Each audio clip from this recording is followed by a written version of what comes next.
Baton Haxhiu është pjesë e pandashme e studiove televizive në Shqipëri, ku jep opinionin e tij për zhvillimet politike në vend. Gjithmonë jemi mësuar ta shohim Batonin në rolin e gazetarit dhe opinionistit, por pak dihet për jetën e tij private dhe për detaje që kanë lënë gjurmë të thella tek ai. Bashkëshortja e Batonit quhet Lola dhe është nga Prizreni, ndërkohë që babai i saj e ka origjinën nga Kuksi, por para shumë vitesh janë vendosur në Prizren. Batoni ende sot kujton një mësim të fuqishëm që ka marrë nga gjyshja e nusës së tij, të cilën ai e cilëson si burrnesh. Ne po mendonim për të bërë celebrimin me Lolën, por gjyshja e saj nuk ishte dakord dhe më tha: "Unë jam nga luma e Kuksit dhe ne kemi traditat tona. Ti do të sjellësh njerëzit e tu për të kërkuar dorën e vajzës dhe më pas mund të vazhdoni me gjërat e tjera. Në fakt, ne donim të martoheshim sa më shpejt, se trazirat sapo kishin filluar, ndërkohë që Vjerri u tregua i mirë kuptueshëm me ne, por më tha se nuk mund t'ia prishte dëshirën mamas së tij. Dhe kështu u bë.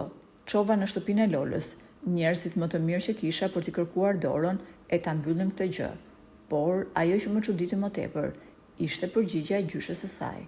Në fund të bisedës, ajo tha: "Ikni tani dhe kthehuni pas 2 javësh që të merrni përgjigje, po ose jo, sepse na duhet kohë që të mendohemi nëse do ta japim vajzën tek familja juaj ose jo." Unë sot kur e kujtoj, qesh, por atëherë në të gjithë u vum në siklet, shpreh Batoni. E nëse flasim për anën profesionale të Batonit, deklaratat e tij shpesh shkaktojnë shumë zhurmë mediatike. Vizioni i tij politik për Shqipërinë ka çuditur jo pak veta pas deklaratës që ai ka bërë. Batoni ka një propozim mjaft interesant për bashkëshorten e kryeministrit, zonjën Linda Rama. Ai tha: "Unë mendoj se presidentja më e mirë e Shqipërisë mund të jetë Linda Rama. Ajo është një grua që ka një logjik politike dhe ka informacion të jashtëzakonshëm në politikë dhe ekonomi. Ajo do të ishte në vendin e duhur nëse do të zgjidhej presidente e Shqipërisë." Ky propozim ka lënë pa fjalë edhe vetë kryeministrin Rama, i cili nuk ka preferuar ta komentojë deklaratën e Baton Haxhiut.